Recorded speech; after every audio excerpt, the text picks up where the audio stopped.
ठीक लगे के समर्थन में मत खड़ा होइए। अब आप नहीं जी नहीं बिल्कुल नहीं, मैं तो नहीं नहीं नहीं नहीं बदला हो ही नहीं सकता जी। तो पोस्टर लगे भाई, मैं कह रहा हूं ना सर, बिल्कुल नहीं है। मैं सिर्फ एक लगे हैं, लेकिन मैं एक चीज कहता हूं कि जनभावना जो भी है वो है, लेकिन कुल मिलाकर मामला यह है कि पुलिस की तरफ से बदला कभी हो ही नहीं सकता। पुलिस नागरिकों की सुरक्षा के लिए है, पुलिस नागरिकों का ध्यान रखने के लिए है, क्राइम को खत्म करने के लिए। लेकिन अगर कोई क्रिमिनल पुलिस पर गोली चलाता है तो उस क्रिमिनल के ऊपर सेल्फ डिफेंस में अगर पुलिस वालों ने गोली चलाई है तो यह उनका भी अधिकार है। अब यह सही है या गलत है इसका विषय कोर्ट में तय होने दे, लेकिन प्रथम दृष्टा इंडी अलायंस वाले, उद्धव ठाकरे की सेना या फिर जी, अब रुको शिवम जी, रुक जाओ भाई, बलात्कारियों के साथ मत खड़े हो, ये प्रॉब्लम वहां है। 26 मिनट हो गए, अभी मैं सतीश जी के पास गया नहीं हूँ। मतलब एक छोटा रिप्लाई आनंद जी से, फिर मैं सतीश जी के पास जाऊंगा। आनंद दुबे जी बहुत संक्षेप में दीजिएगा जवाब, छोटा सा बोलिए। आज 35 दिन बीत गए नीरज सर, जो संदिग्ध मुख्य आरोपी है कॉलेज का ट्रस्टी आपटे, वो फरार है, वो गिरफ्तार नहीं हुआ। आज 35 दिन बीत गए, स्कूल के प्रिंसिपल गिरफ्तार नहीं हुए। अगर इस पर विपक्ष सवाल उठाता है तो शिवम त्यागी भाई एक लंबा चौड़ा विस्तार से कहानी सुनाने लगते हैं। आपकी कहानी सुनने के लिए देश की और राज्य की जनता को इंटरेस्ट नहीं है शिवम भाई, कागजी तथ्यों पर बात करिए। वो दोनों मुख्य आरोपी अभी तक आपकी पुलिस ने गिरफ्तार क्यों नहीं किया गया? क्योंकि वो बीजेपी के नेता है, सिर्फ इसलिए उनको बचाया जा रहा है। अगर बचाया जा रहा है तब आपको बोलने का कोई अधिकार नहीं है। मामला न्यायिक है, आज नहीं कल नतीजे आएंगे, दूध का दूध पानी का पानी होगा। आपको भी शर्मिंदा होना पड़ सकता है। शिवम आप भी रुको, हम एक सवाल उठा रहे हैं। अरे एक फैक्ट चेक करा दो भैया, आप लोग महाराष्ट्र में वो दोनों फरार हैं क्या जिनकी आप बात कर रहे आनंद जी, या वो हैं? कोई कह रहा था वो दोनों फरार हैं, वो गिरफ्तार हैं। अरे वो गिरफ्तार है, पूछ रहा हूँ वो फरार है कि कहाँ है? वो मैं आपको जवाब दे रहा हूँ कि जो गिरफ्तार नहीं हुआ उसे आप क्या कहेंगे? यहाँ कानून के विशेषज्ञ बैठे हैं जैन साहब। अच्छा रुको बाबा, किसी पे एफआईआर हो जाए, सतीश जी गिरफ्तार नहीं हो ठीक तो है, क्या होगा?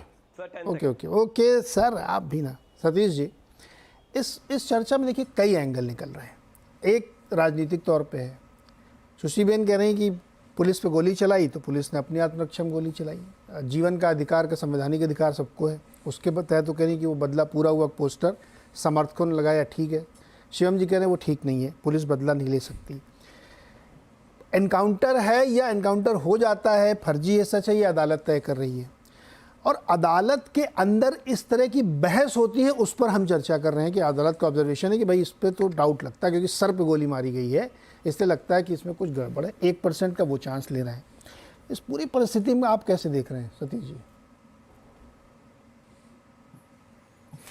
देखिए, मैं तो पहले ये कहूँगा, मुझे भी समय दीजिए। पहले तो ये कहूँगा कि जो आपने 3 न्यायाधीशों की जो यहाँ पर एक खंडपीठ बनाई हुई है, तो 3 लोगों ने तो अपना फैसला दे दिया।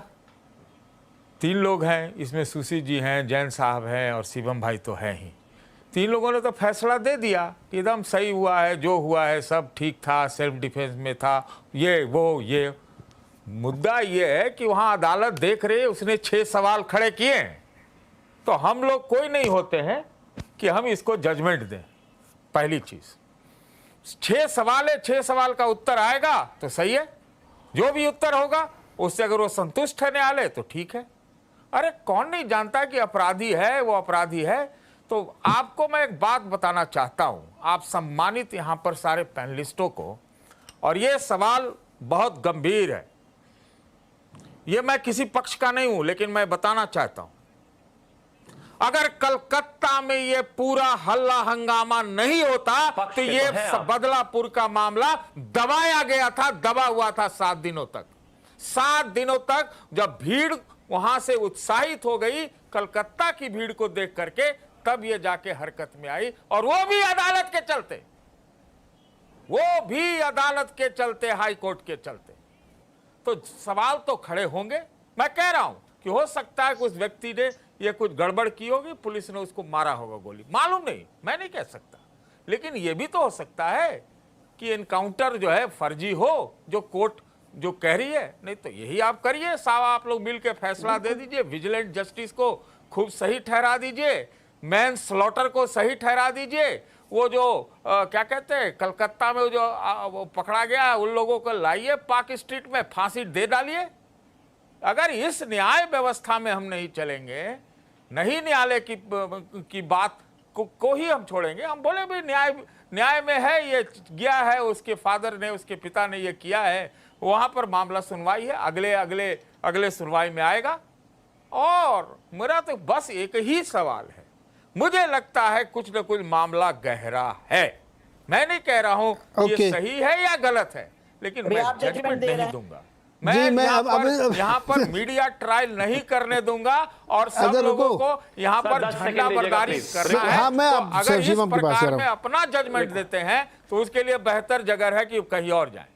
मैं शिवम जी के पास जाऊंगा, लेकिन इससे पहले मैं अपनी तरफ से मेरे को 2 बातें कहनी है आप लोगों के लिए। एक तो सतीश जी, मैंने कोई जूरी नहीं सेट की भाई, प्लीज ये सब मत करो। मैंने 3 लोगों की जूरी बैठाई, नंबर 1। और नंबर आनंद जी, आप मुझे सर मत बोलिए प्लीज, या मुझे अच्छा नहीं लग रहा है। मैं समझ रहा हूँ, मैं भी उपमा में ही कह रहा हूँ। जी शिवम जी बताइए। अरे मैं समझ रहा हूँ सर, अरे शिवम क्या भी बोलिए। सतीश जी मैं भी उपमा में ही कह रहा हूँ, जी बोलिए। मेरा अपने सभी सीनियर से एक ही निवेदन है कि जैसे मैं नहीं बोला, मेरे बीच में भी कोई ना बोले। मैं एक ही चीज कहना चाहता हूँ, 3 ने तो जजमेंट दे ही दिया था, लेकिन जजमेंट तो चौथे ने भी दे दिया। सतीश जी कहते हैं करिए विजिलेंट जस्टिस, कैसे तय कर दिया आपने? करिए भी, मारिए भीड़ से लोगों को। किसने कैसे कह दिया भाई आपने? आप कैसे जज बन गए? आप कैसे जज से बड़ा हो गए? आप कैसे जूरी हो गए? तय होने दीजिए।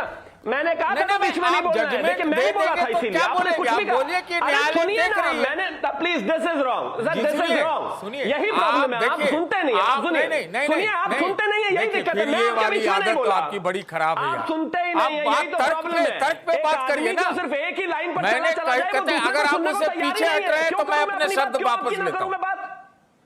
अरे फिर नहीं, मैं कह रहा हूं अपने शब्द वापस ले रहा हूं, अगर आप अपने वक्तव्य से पीछे हट रहे हैं। पता है क्या किया आपने?